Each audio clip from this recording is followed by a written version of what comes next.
going on, guys? How y'all doing on this Tuesday evening? Early Tuesday evening, that is. This is the Club of the Man 1993. Just catching up real quick, doing a very quick review of last week's episode of AEW Dynamite. I'm going to kind of talk through this one pretty quick. Not too much happened on this show. A couple small things I did like. I did like the opening match with Wardlow winning the TNT title. I'm really into the stuff right now with Christian Cage and Luchasaurus for sure. And also, respect also to the Brody Lee tribute as well. Everything else on the show was okay. It definitely wasn't the most must-see episode of Dynamite I've seen so far, though, in my opinion. Well, recently at least, in my opinion. A couple things, I was close to giving this show like a C+ or whatnot, but those couple little things I enjoyed, I bumped it up to a B- for my grade. I'm not going to talk too much. I don't have too much time right now, but I wanted to at least get this review and to catch up. What's up, Tyler? He gave the show a C-. Okay. Let's talk about the show, which, of course, it took place in Rochester, New York. And, of course, it was, a show where they also honored the late Brody Lee as well, who, of course, passed away a year and a half ago. In December 26, 2020, from some rare lung issue, whatever the heck it was called. So there was like a tribute there. Was there a tease, though, with that segment? We'll talk about that when we get to it. But let's just fly through this pretty quickly. We did have two title matches on the show. The TNT title match and the World title match as well we had in the show. Which opened up actually with one of those two title matches, which was the TNT title match between the champion Scorpio Sky and Wardlow, and it was a street fight. I thought this was an excellent, probably my favorite thing of this show. It was pretty quick. They gave it a decent amount of time, but not a heck of a lot. But Wardlow definitely sent us to mayhem and whatnot. And Wardlow actually also kicked out of being blasted with the title belt, but then a TKO blocked, and then he was shoved into Lambert with a big spine buster and the straps down, and he hit the Powerbomb Symphony, and Wardlow became TNT champion. Magnificent story, ending with, a great, finish, of course, right here, with having Wardlow become the TNT champion. A lot of people do say that, they're hoping this will kind of restore some, some more prestige into the TNT title. I'm not saying it's been horribly used, but I think the problem was because they had it like hot potato too much between Sammy Guevara and Scorpio Sky for a while. Like, when it was on Sammy, I thought it was still pretty good. But ever since they randomly put it on Cody right before Cody left, and they put it back on Sammy with that ladder match, it's been like very hot potato like. Like Sammy did a good job. Like Scorpio Sky was fine. I just wish we would have been given a little bit more respect with that TNT title, but it was Wardlow's time.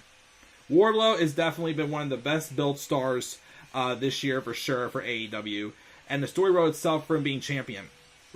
I'm hoping he does get a good reign out of this. There's a lot of good matches we can definitely see with Scorpio Sky and that TNT title. We can see maybe him and Miro. I'd like to see him and Malachi Black, him and Lance Archer, him and Claudio Castagnoli.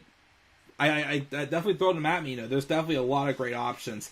Him and Keith Lee, if you want to do that, that's a dream match. Him and Keith Lee. Even him and like Will Hobbs, I think would also be a great match as well. But happy for Wardlow. I think probably the biggest moment of the show for sure. Well, wrestling-wise, I would say, is Wardlow winning the TNT title.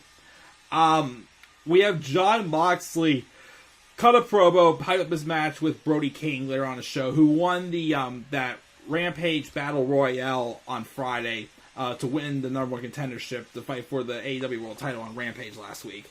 Well, 2 Fridays ago, sorry. He talked about how people think that Brody King will surprise him and catch him off guard. But he knows what kind of monster Brody King is. 10 days ago, he took a man he deeply respected and admired in Hiroshi Tanahashi and bloodied and battered him. And that blood and guts was like a picnic for him. He knows who Brody King is, and he's seen him in New Japan and Ring of Honor. And the only question left is how big his heart is, and we're going to find out because he's going to be swimming in deep waters and find his limits. We also have this promo with Christian Cage and Luchasaurus. They came out. Christian was talking about how everybody is demanding to know why Luchasaurus is remaining aligned with him. Before he can answer that, though, we have Matt Hardy who came out. This was a pretty deep promo here. Matt tells Christian he's unreal. Like Michael Jordan, the Michael Jordan of being an asshole. But in Jungle Boy was also his friend. And they got to know each other very well. And nobody deserved what Christian did to Jungle Boy. But then Christian probably said the line of the night. He said he doesn't know Jack Perry that way.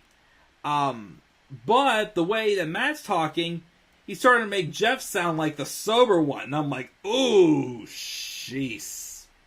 That was a good shot fired there. I mean, a good shot fired, but unfortunately it's true because here's what I've said plenty of times too. And that's why, of course, I've also said too at times why I got sick of WWE constantly bringing back, Jeff's addictions into his storylines is because of how many times he's gotten back to them.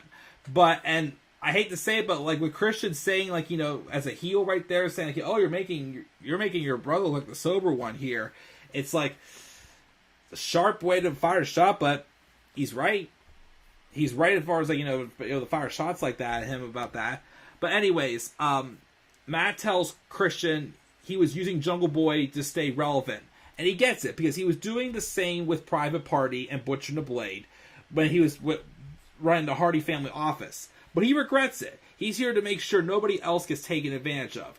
But then Christian calls him a clout chaser who will use his kids, his father-in-law, I play a boat. He'll even turn a blind eye to his brother's issues so he can have one last run.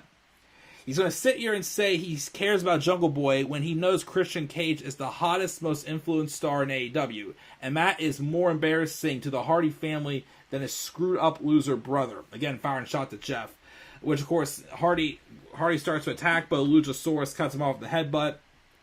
And then he then puts Matt Hardy through the timekeeper's table. I can't remember if they advertised a match at all, but a match with Matt Hardy and Luchasaurus works for me. But yeah, I still keep definitely digging, what they're doing with Christian Cage as a heel, and of course Luchasaurus as well. And of course the question remains is, since Jungle Boy is out for who knows how long, when Jungle Boy comes back, will there be that moment of truth? Will Luchasaurus have that soft spot still for Jungle Boy and want to go back to him, or will he just stay boldly firm to Christian Cage? Of course, like I said before, I do like how I thought it was risky to fire the shots at Jeff like they did, because apparently I heard whenever Christian Cage fired a shot at Marco Stunt, Marco wasn't happy about that apparently. But we'll wait and see, of course, what happens when Jungle Boy gets back. We get a recap of Blood and Guts, and then we have this interview with Claudio Castagnoli and Jake Hager, of course, former Real American partners. We the people! Hager says how Claudio isn't as tough as he is, and he's never been a world champion, not in ROH, and not even in WWE. And I'm like, oh, geez, they're really firing the shots out here. And he also won't be in AEW. But Claudio says his debut to beat Zack Sabre Jr., and then he beat his team in Blood and Guts. And he'll win against him next week and go 3-0. So we're going to see a match between two former tag team partners at night one of Fyter Fest last week, Claudio Castagnoli and Jake Hager. Should be a solid match. We have a match with Swerve in Our Glory, Keith Lee and Swerve Strickland taking on the Butcher and the Blade. Match was what it was. Swerve in Our Glory got the victory with the Swerve Stomp Spirit Bomb combination. But afterwards, though, we had this segment where Powerhouse Hobbs and Ricky Starks came down shooting, and basically they've been really nice, but not ending their careers. But they're basically tired of dealing with Swerve in Our Glory.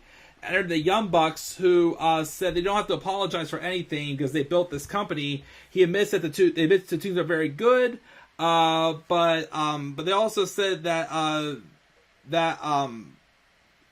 the Young Bucks are the better ones. They have a proposal, triple or nothing. Next week they want to have a triple threat with Team Taz and Swerve in Our Glory. Of course, an FTR chant interrupted, but then Bucks said they're better than FTR, which I guess we're having that triple threat match next week, which a lot of triple threats lately. I'm not sure what's up with that, but I'm guessing that's still more of a tease for All Out doing Young Bucks and FTR when they acknowledge that. So, should be a fun triple threat. Like I said, though, we've had lots of triple threat tag matches lately, so might want to change it up a bit. I thought maybe FTR would get involved and they'd make it a fatal four-way, but I think if they put FTR in now, they'd want to see FTR win. Maybe save that, of course, for Double or Nothing. Maybe. We'll see. Malachi Black cut a promo on Jon Moxley saying he thinks he knows pain and violence, but Brody King will leave his mark on him. Kind of hoping that they're teasing that it's kind of like a backup plan for All Out in case if CM Punk's not back in time. Jon Moxley and Malachi Black, which would be cool, unless MJF shows up again. Who knows?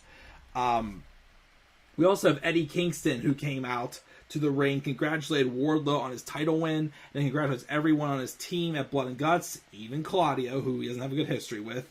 He's a nice guy, he's growing up, and he's really out here to call Chris Jericho out for making him a liar. He didn't taste his blood, so he's going to get him again, and he's going to taste his blood.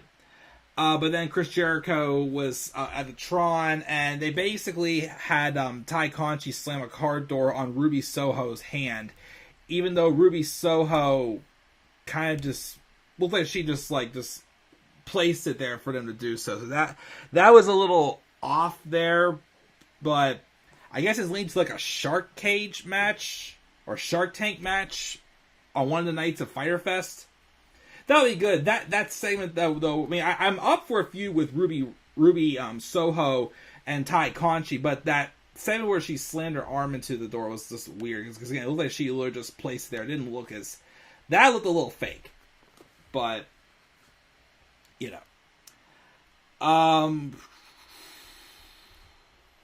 So yeah, there was that. Some of the stuff was duplicated. We also don't have the Brody Lee tribute.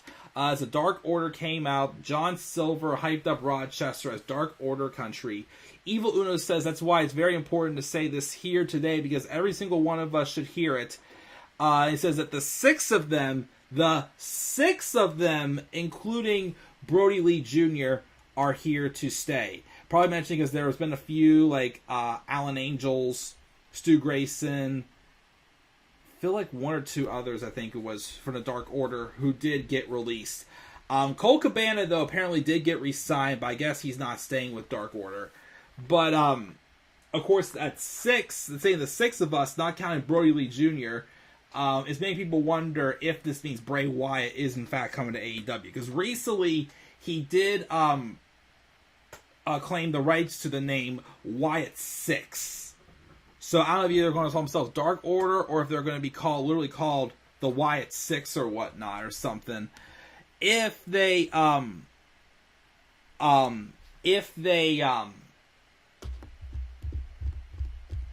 course they do go ahead with that, I think it would make perfect sense. Like the Dark Order's been fine, but as this babyface team who just basically is out there to throw a tribute to Brody Lee, yes, we like them. We love Brody Lee. We respect what they do, but it does kind of feel like it's been too long and it's time to move on to something different for these guys. So if they want to, keep some of them heel, like I really thought when Hangman Adam Page was champion, they would have Bray Wyatt debut and basically have when they're teasing the split of the Dark Order, have some of the Dark Order go with Bray Wyatt and some go with Hangman Adam Page. Of course, that might be different now. They're really going to call them the Wyatt Six. I'd say most of them could probably use a heel turn. they may have to go that way, which I do kind of hope happens. QT Marshall came out and basically says, how long do we have to put up with this charity case? And he gets it. His dad is from Rochester, but he's not his father. His father's a legend, but -1 is more like his mother. He didn't bring his friends out here, so he wants to face the 10-year-old man-to-man. So basically he challenges -1 to a match, to where Hangman Adam Page come out. Him and Evil Uno cut QT off, and basically they all beat him down. And then Preston, number 10 Vance, finishes him off with a discus lariat, and Brody Lee Jr. says he pinned Marshall right now, but he's going to wait until he's 19. So maybe it'll happen someday. Who knows? Pento Oscuro took on Rush. Okay match, but I definitely thought the match was not super special. I don't know. It just, something was off. I don't know if because I had the hype set high for Rush, or Roosh, whatever you're going to call him. But it definitely wasn't as big of a match as I thought it would be. We also are being told that at a promo for an upcoming ROH pay-per-view, where Samoa Joe will take on Jay Lethal for the ROH World Television title. We also have a segment where Smart Mark Sterling and Tony Nese are getting signatures, trying to remove Shane Swerve Strickland from the roster, but they're not getting much luck. Orange Cassidy says he doesn't sign anything without his lawyer, and his lawyer is Danhausen, who rolls up to read the contract. Shenanigans happen, and Orange versus Nese is set for Rampage. And if Tony wins, Cassidy will sign the petition. I don't know what happened on Rampage, but I think Cassidy is having a match against Wardlow for the TNT title at one of the nights of Fyter Fest. We also have another match with the Ass Boys and the Acclaim teaming up to take on Bear Country, Fuego del Sol, and Leon Ruffin. I guess that's Leon Ruff. I can't remember. It was a quick match. The Ass Boys and the Acclaim win with a lateral press from Austin Gunn to Bear Bronson. But then afterwards, the Gun Club attacked the Acclaimed. And, basically they fought with each other. So, I don't know what's happening there. I don't really care about that stuff. Miro also gives a promo. He talks about the differences between himself and Malachi Black. So I guess we're teasing the feud between them two, which would be good. If they want to save that for All Out, I'd like that. I was trying to kind of hurry here because I do have to get moving here soon. We also had a women's tag match with Thunder Rosa and Toni Storm, calling themselves Thunderstorm, taking on Nyla Rose and Marina Shafir in another solid match. Wonder why they're giving Marina Shafir so much TV time, though. Like, with a stacked roster right now, and like, no offense, like, Marina Shafir has improved, but I still feel like she's not the biggest featured name on the roster right now. So I'm not sure why they keep giving her all this TV time right now, but, it is what it is. The babyfaces won with a spike fire driver on Marina Shafir. We also have an interview with Jay Cargill and Stokely Hathaway, where Jay tells Stokely to cut the shit, and Stokely says he's hired Layla Gray as an interim baddie, and it takes a special kind of finesse to get someone to go from wanting to beat your ass to save you, and like he said, trust the process. We're also for Death Before Dishonor, which is the name of the ROH pay-per-view, coming on July 23rd. Daniel Garcia is going to take on the champ Wheeler Yuta for the Pure Championship. FTR also cut a promo about how no match has taken more out of them than winning the ROH World Tag Titles at Supercard of Honor. So at Death Before Dishonor, they want to challenge the Briscoes to a rematch. Never got to see the first match, but I keep hearing it was a classic. And then the main event was Jon Moxley defeating Brody King by referee stoppage with the Bulldog choke to retain the interim AEW World Title. Solid match, nothing too special, but I thought it was solid. And that's Dynamite. Again, if it wasn't for the Brody Lee tribute, Wardlow, and then the segment with Christian Cage, Matt Hardy, and Luchasaurus, probably giving the show like a C or a C+, because of those couple things, I gave it a B-. Like an 80%. Like, it was fine of a show, but it definitely wasn't exciting as recent shows. But not much in the live chat, but I'm going to check out here, guys. No AEW review this week. I'm going to wait till next week because they have because they're going to have Fyter Fest this week and next week, nights 1 and 2, and I will review both shows together in one review.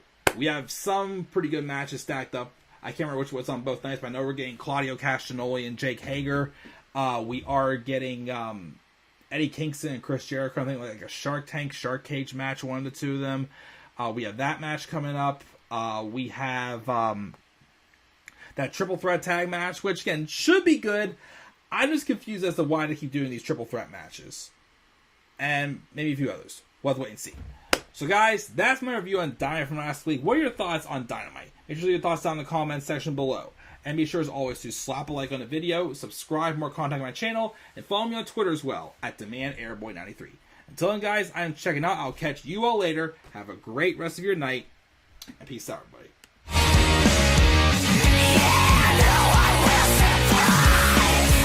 There's no escape.